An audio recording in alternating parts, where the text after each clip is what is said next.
How to make passive income from real estate.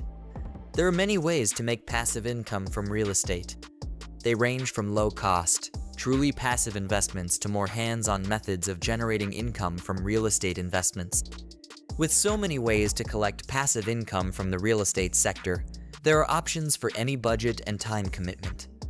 We'll explore what it means to make passive income from real estate investments and highlight how you can turn real estate into a moneymaker. We'll also consider some of the mistakes to avoid that can impact your ability to earn passive real estate income. 10 ways to make passive income from real estate. 1. Publicly traded real estate investment trusts REITs. Real estate investment trusts REITs that trade publicly on stock market exchanges are traditionally the easiest and lowest cost way to invest in real estate to collect passive income. REITs must distribute 90% of their taxable net income to shareholders via dividends to maintain their tax-advantaged status with the IRS. That makes them a great source of income. REITs are also a low-cost investment since shares of most REITs trade for less than $100 each. They're passive investments because you don't need to do any work other than research and follow the investment. Public REITs are also highly liquid because you can buy and sell shares through a brokerage account any day the stock market is open. 2.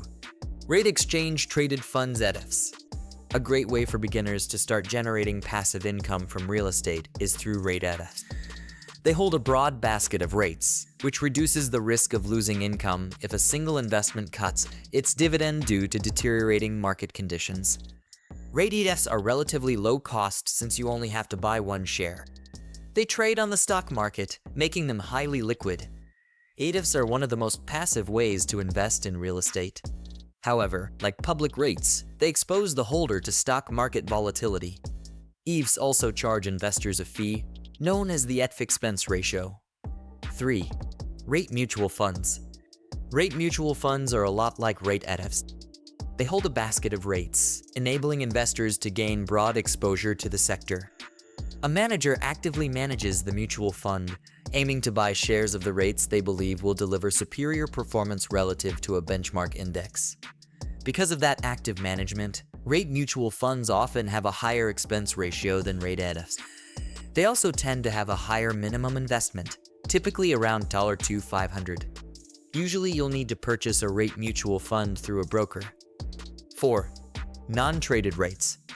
Non-traded REITs don't trade on stock exchanges. Instead, investors purchase shares through a direct-to-consumer online portal such as Fundrise or Realty Mogul, or through a financial advisor. Private real estate investments have historically offered a higher income yield than publicly traded REITs, and they're also less volatile. 5. Real estate syndications.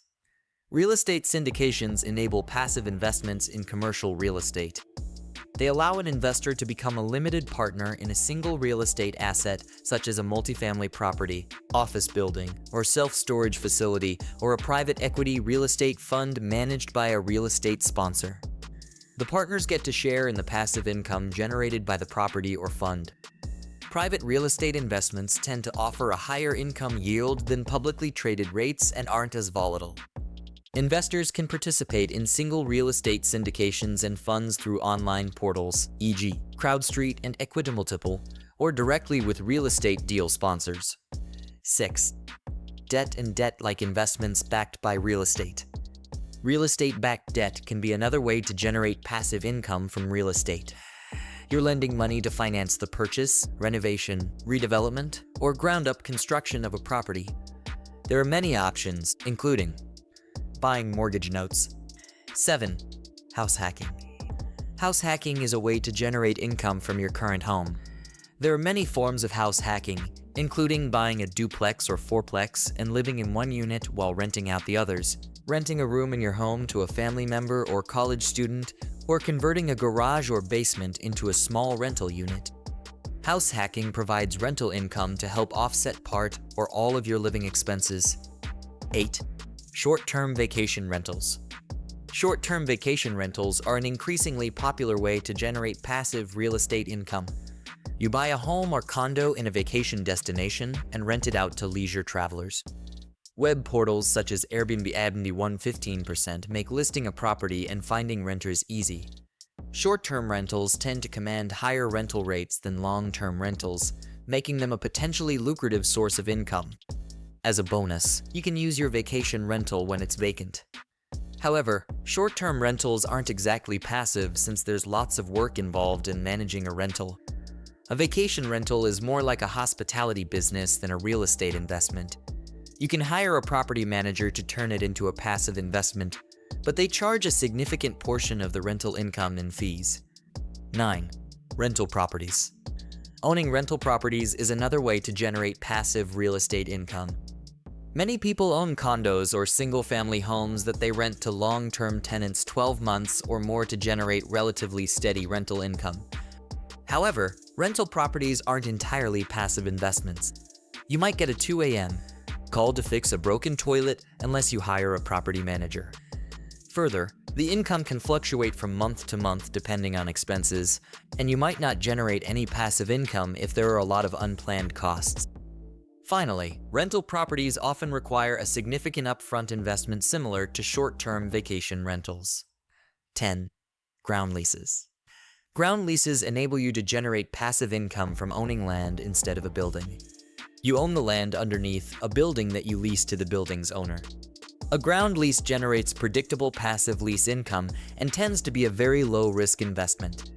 Ground leases offer less income potential in exchange for the lower risk profile.